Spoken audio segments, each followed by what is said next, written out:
C'era una volta la contessa Felicita Bevilacqua, ultima discendente della famiglia che per secoli ha posseduto l'omonimo castello in provincia di Verona, un bellissimo maniero del Trecento.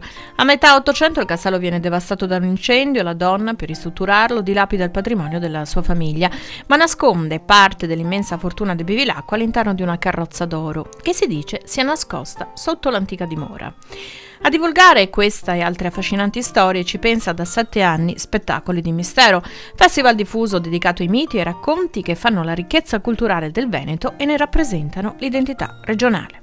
Bisogna ringraziare l'assessore Manzato che 7 anni fa diede il via a questa bellissima iniziativa che ancora oggi si rinnova e trova veramente una partecipazione capillare sul territorio da parte delle nostre pro loco che vogliono portare avanti queste manifestazioni che trovano un grande riscontro anche tra la gente e lo trovano perché vanno a riscoprire tradizioni, storie, identità profondamente legate al nostro Veneto, alla nostra gente. Gli appuntamenti sono tanti, sono circa 135 eventi, ne stiamo inserendo anche in cartellone proprio in queste ore di nuovi e vanno dalla laguna fino ai boschi proprio delle prealpi venete e raccontano di storie di morti, di storie del passato che ci raccontano però del presente, di luoghi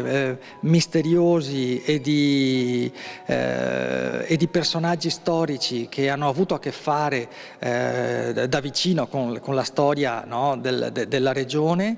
Lo fanno in maniera il più possibile divertente e quindi piccole o grandi produzioni teatrali, quindi con una recitazione classica su un palcoscenico, oppure un po' meno classica magari in un luogo, no? Perché abbiamo anche la fortuna di avere i luoghi, conferenze, presentazioni di libri, lo dicevo prima, giochi per bambini, spettacoli di burattini, ecco, cacce al tesoro, però sempre con dei temi ben definiti e moltissimi itinerari guidati, a volte spesso anche animati da attori che ci aiutano a riscoprire i luoghi. A Bevilacqua, per esempio, il pubblico ha potuto conoscere i particolari della storia della carrozza d'oro, seguendo il percorso di animazioni teatrali tra le stanze del castello. È una delle leggende di un libro che si chiama Racconti e leggende che raccoglie quello che viene definito il patrimonio immateriale.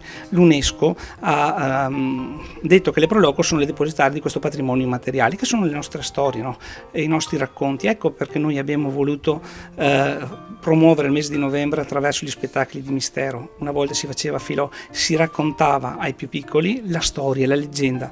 E la cosa interessante è che da questo libro abbiamo perché l'ho scritto assieme al professor Garau, che adesso è impegnato a fare le visite guidate, abbiamo capito che tutte le leggende partono sempre da un elemento storico, che è la cosa importante e difficile da trovare, e poi vengono un po' idealizzate, un po' inventate, però c'è sempre l'elemento storico e queste appunto tradizioni, queste nostre storie sono quelle che vogliamo raccontare in questo mese di mistero, perché il mistero è importantissimo.